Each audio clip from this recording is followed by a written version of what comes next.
Rey de reyes, admirable, eres el principio y fin, soberano y sublime, eres nuestro Salvador.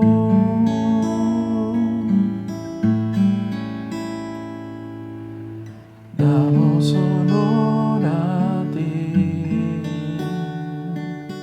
damos honor a ti, porque no hay otro Dios como tú, porque no hay otro Dios como tú.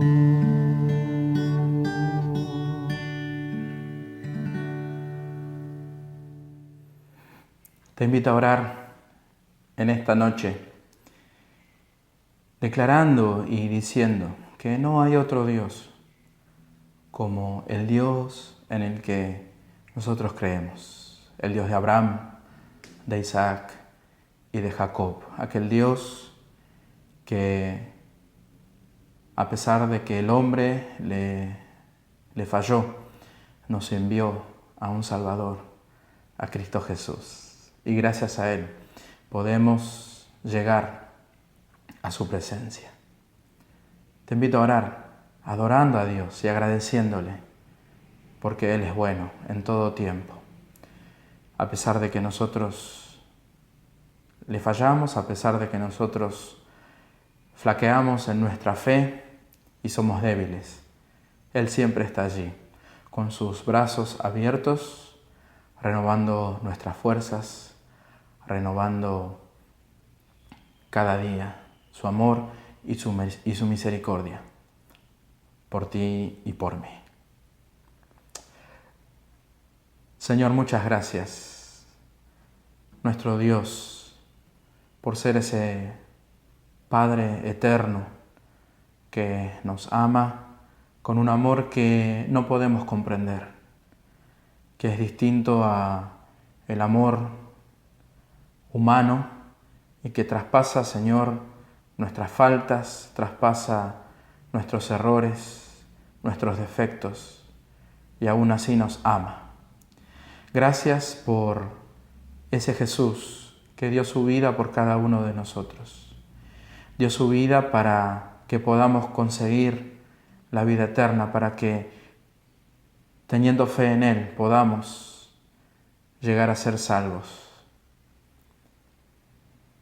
Gracias por el Espíritu Santo, que cada día está allí apuntando nuestra vida, cada día está allí sosteniéndonos, haciéndonos recordar que tenemos un Dios grande, que tenemos esperanza y fe, porque no estamos solos, sino que tú, oh Dios, estás en control de todas las cosas.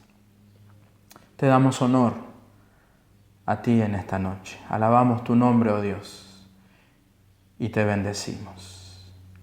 Y lo hacemos en el nombre que está por sobre todo nombre, en el nombre de Cristo Jesús. Amén. Queridos hermanos, ¿cómo están? Es un gozo una vez más compartir la palabra de Dios con ustedes en nuestro estudio bíblico en esta noche, y seguimos analizando el capítulo 24 del Evangelio de Mateo, donde Jesús nos comienza a hablar acerca de lo que sucederá en los últimos tiempos antes de su regreso.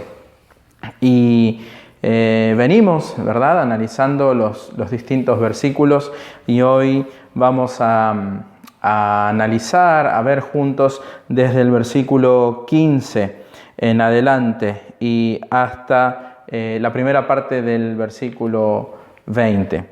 Y dice así: Por tanto, cuando veáis en el lugar santo la abominación desoladora de que habló el profeta Daniel, el que lee entienda, Entonces los que estén en Judea huyan a los montes. El que esté en la azotea no descienda para tomar algo de su casa, y el que esté en el campo no vuelva atrás para tomar su capa. Mas ay de las que estén encintas y de las que críen en aquellos días. Orad pues, para que vuestra huida no sea en invierno ni en día de reposo. Vamos a dejar hasta allí en el versículo 20 y más adelante analizaremos el versículo 21, ¿verdad? Pero en esta noche queremos analizar esta pequeña porción.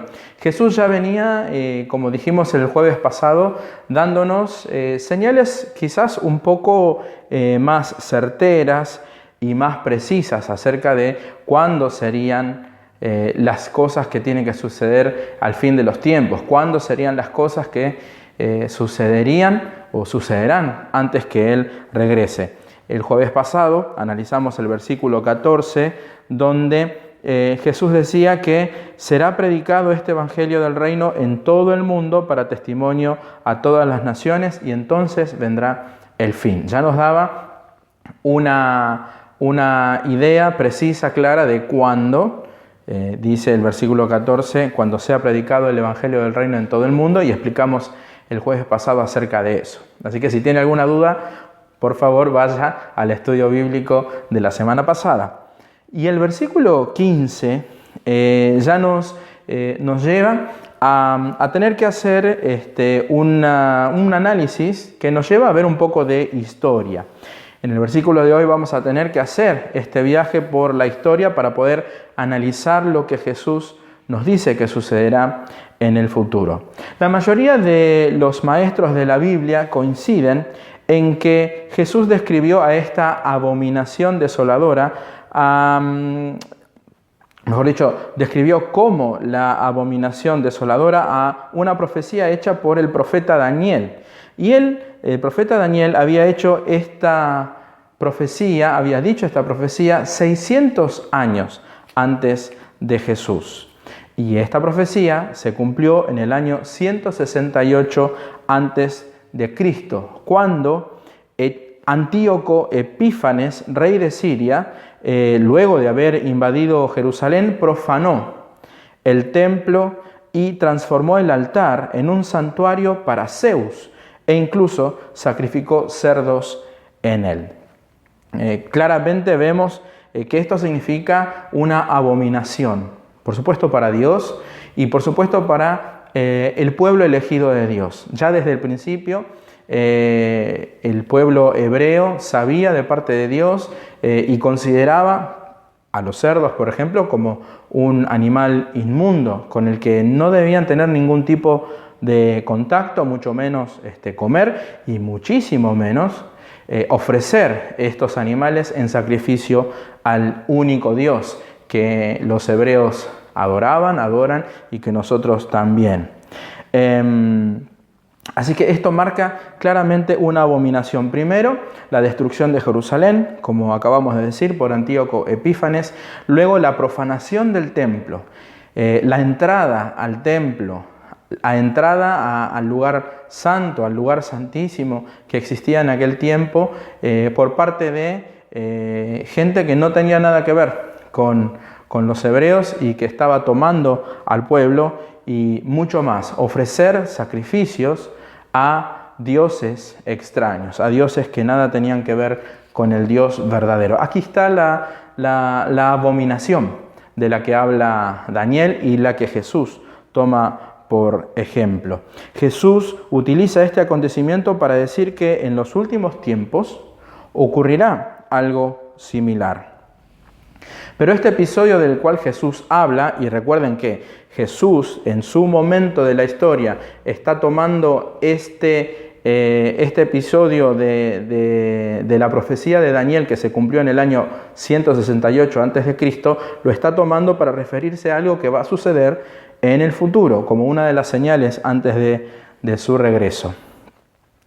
Y en ese episodio que Jesús está hablando, Jesús hace alusión a lo que Juan relata en su visión en Apocalipsis capítulo 13, cuando habla del anticristo. Y aquí aparece también uno de los personajes más mencionados en la Biblia y en las profecías y en lo que llamamos la escatología, las cosas que sucederán en los últimos tiempos, el anticristo.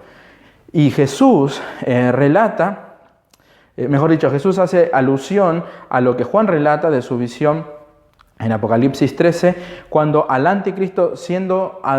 del anticristo siendo adorado en lugar de adorar a Dios, por supuesto, cuando el anticristo está siendo adorado en el templo luego de haber roto su pacto.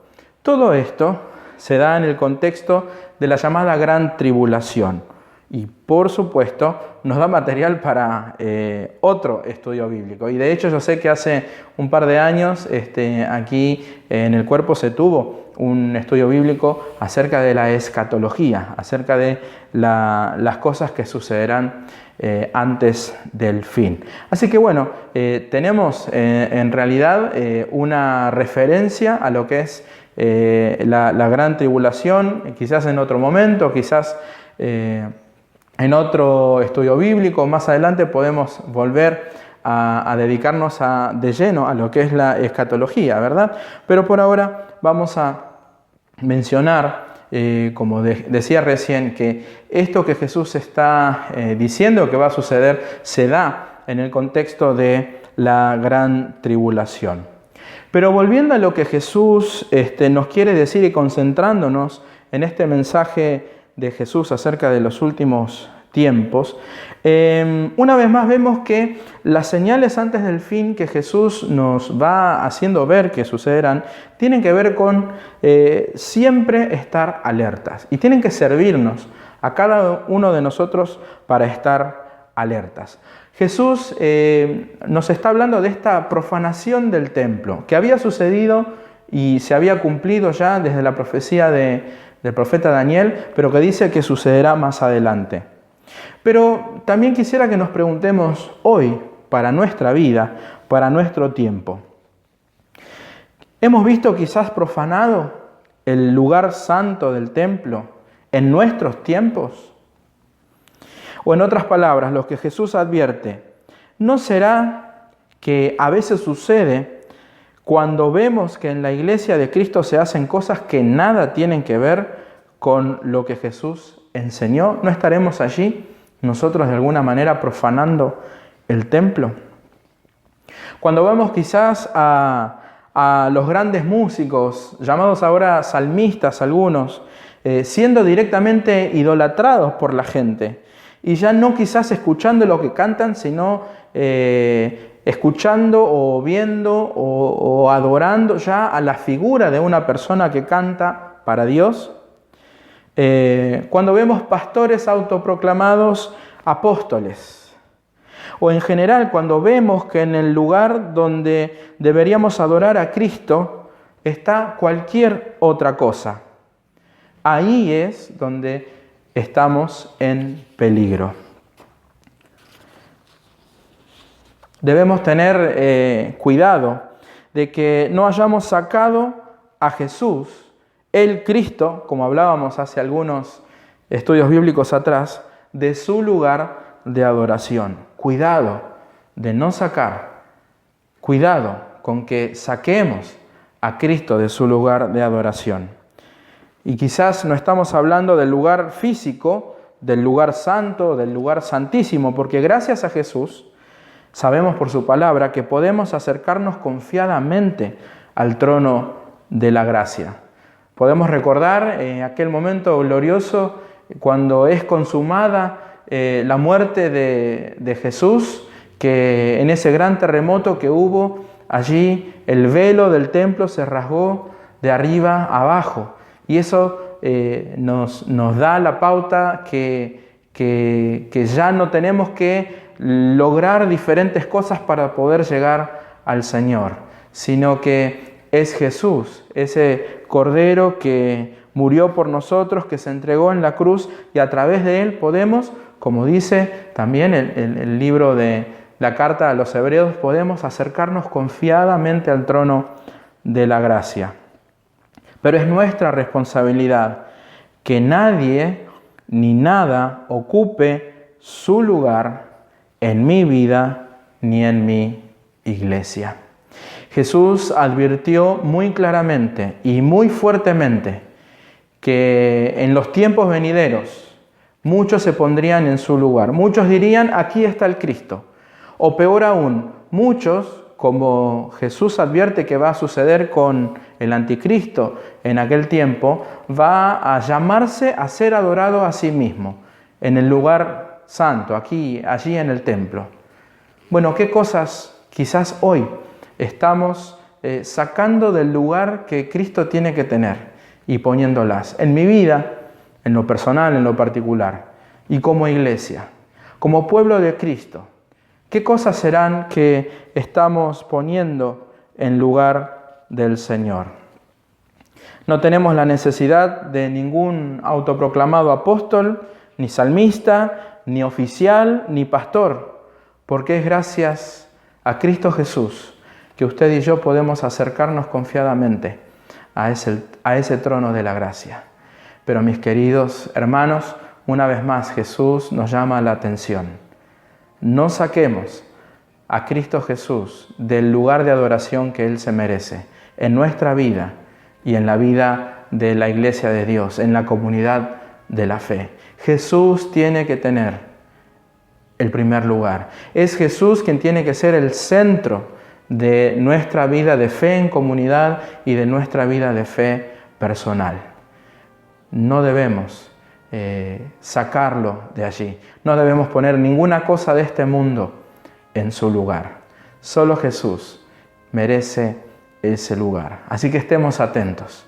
Estemos atentos y analicemos todos los días, cada día nuestra vida, para que nada se interponga en mi adoración al Señor Jesús. Que nada ni nadie esté en el medio, sino solo Jesús sea el centro de nuestra vida. Así podremos estar alertas de, como Jesús nos decía, de esas abominaciones, de esas profanaciones de las cosas santas. Que podamos juntos, que podamos cada uno desde nuestro lugar hacer de Jesús el centro de nuestra vida. Y una vez más, estas cosas que tienen que suceder no nos tienen que traer ni tristeza, ni mucho menos miedo.